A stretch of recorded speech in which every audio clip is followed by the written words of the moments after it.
Salut tout le monde et bienvenue sur la chaîne. Aujourd'hui, on va parler d'un sujet qui touche beaucoup de gens sans même qu'ils s'en rendent compte, le petit déjeuner. Et si je vous disais que votre petit déjeuner, celui que vous prenez peut-être tous les matins en pensant bien faire, est en réalité en train de saboter votre journée? Vous vous sentez souvent fatigué en milieu de matinée? Vous avez des fringales et une envie irrépressible de grignoter avant même l'heure du déjeuner? Eh bien, la réponse se trouve peut-être dans votre bol de céréales. Le hook est simple. Si ton petit déjeuner est sucré, voilà ce qui se passe dans ton corps. On va décortiquer ça ensemble. Imaginez le scénario typique. Vous vous réveillez, vous êtes pressé, et vous attrapez ce qui est le plus rapide et le plus réconfortant. Un croissant, une tartine de confiture, un bol de céréales industrielles colorées, un verre de jus de fruits, soi-disant 100% pur jus, c'est bon, c'est doux. Ça donne l'impression de démarrer la journée avec un petit plaisir. Mais en réalité, vous venez d'envoyer une bombe de sucre dans votre organisme. Alors, que se passe-t-il concrètement? La première chose, c'est une montée en flèche de votre taux de sucre dans le sang, ce qu'on appelle un pic de glycémie. Votre pancréas détecte cette invasion de sucre et se met en mode alerte maximale. Il va produire une grande quantité d'insuline, une hormone dont le rôle est de faire entrer ce sucre dans vos cellules pour qu'il soit utilisé comme énergie ou stocké. Le problème, c'est que la réponse est souvent disproportionnée. Le pancréas envoie tellement d'insuline que votre taux de sucre chute aussi vite qu'il est monté. C'est ce qu'on appelle l'hypoglycémie réactionnelle, et les symptômes de cette chute brutale, vous les connaissez très bien, c'est le fameux coup de barre de 10h30. Vous commencez à bâiller, vous avez du mal à vous concentrer sur votre travail, vous vous sentez irritable, sans énergie, complètement à plat. Votre cerveau, qui est un grand consommateur de glucose, est le premier à souffrir de ce manque soudain de carburant. Et son réflexe, c'est de vous envoyer un signal très clair. J'ai faim, et vite. C'est là que le cercle vicieux s'installe. Votre corps réclame du sucre pour compenser la chute rapide. Vous allez donc naturellement vous tourner vers quoi? Un autre snack sucré, une barre chocolatée, un biscuit, un soda, n'importe quoi qui peut vous donner un coup de fouet rapide.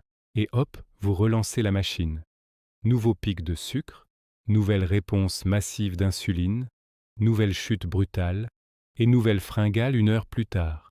Vous passez votre journée sur des montagnes russes énergétiques, à alterner entre des moments d'excitation et des moments de fatigue intense. Et à la fin de la journée, non seulement vous êtes épuisé, mais vous avez aussi consommé beaucoup plus de calories que nécessaire, souvent des calories vides, sans grand intérêt nutritionnel. Alors, quelle est la solution pour briser ce cycle et enfin avoir une énergie stable toute la journée?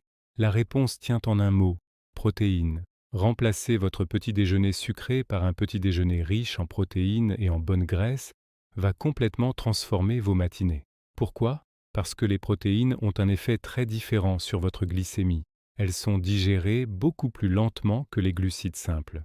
Il n'y a pas de pic de sucre, donc pas de chute brutale derrière. L'énergie est libérée de manière progressive et constante. De plus, les protéines ont un pouvoir rassasiant bien supérieur. Quand vous mangez des protéines le matin, vous vous sentez plein et satisfait pendant des heures. Fini les fringales de 11 heures. Vous arrivez à l'heure du déjeuner avec une faim normale et non une envie de dévorer n'importe quoi. Vous êtes plus concentré, plus productif et de meilleure humeur. Concrètement, ça ressemble à quoi un petit déjeuner protéiné? Les options sont infinies et bien plus gourmandes que vous ne l'imaginez. L'option classique est super efficace. Les œufs, brouillés, au plat, en omelette, avec une tranche de pain complet et quelques légumes comme des épinards ou des tomates, c'est un repas complet. Vous n'aimez pas les œufs le matin? Pas de problème. Pensez au yaourt grec, nature et sans sucre ajouté. Il est incroyablement riche en protéines. Vous pouvez y ajouter une poignée de fruits rouges, quelques amandes ou des noix pour les bonnes graisses et les fibres, et une cuillère de graines de chia ou de lin. C'est délicieux, rapide, et ça vous cale pour toute la matinée. Une autre option géniale, ce sont les flocons d'avoine, mais préparés intelligemment, pas les sachets instantanés pleins de sucre. Prenez des flocons d'avoine bruts, faites un porridge avec du lait ou une boisson végétale, et surtout, Ajoutez-y une source de protéines, une cuillère de beurre de cacahuète sans sucre ajouté, des graines, ou même une dose de poudre de protéines si vous êtes sportif. Vous pouvez aussi y mettre des fruits frais en morceaux plutôt que de la confiture. Vous aurez ainsi les fibres de l'avoine, qui ralentissent aussi l'absorption des sucres et le pouvoir rassasiant des protéines. En résumé, pour optimiser vos journées, commencez par changer ce que vous mettez dans votre assiette le matin. Laissez tomber les céréales industrielles, les viennoiseries et les jus de fruits. Passez à un petit déjeuner qui met l'accent sur les protéines, œufs, yaourt grec, fromage blanc, flocons d'avoine enrichis. Vous verrez une différence incroyable sur votre niveau d'énergie, votre concentration et votre gestion de la faim. C'est un petit changement avec des bénéfices énormes. Voilà pour aujourd'hui. J'espère que cette vidéo vous a éclairé et vous motivera à essayer. Si vous voulez d'autres astuces pour optimiser vos journées, votre santé et votre bien-être, n'oubliez pas de vous abonner à la chaîne et d'activer la cloche pour ne rien manquer. Merci d'avoir regardé et je vous dis à très bientôt pour une nouvelle vidéo.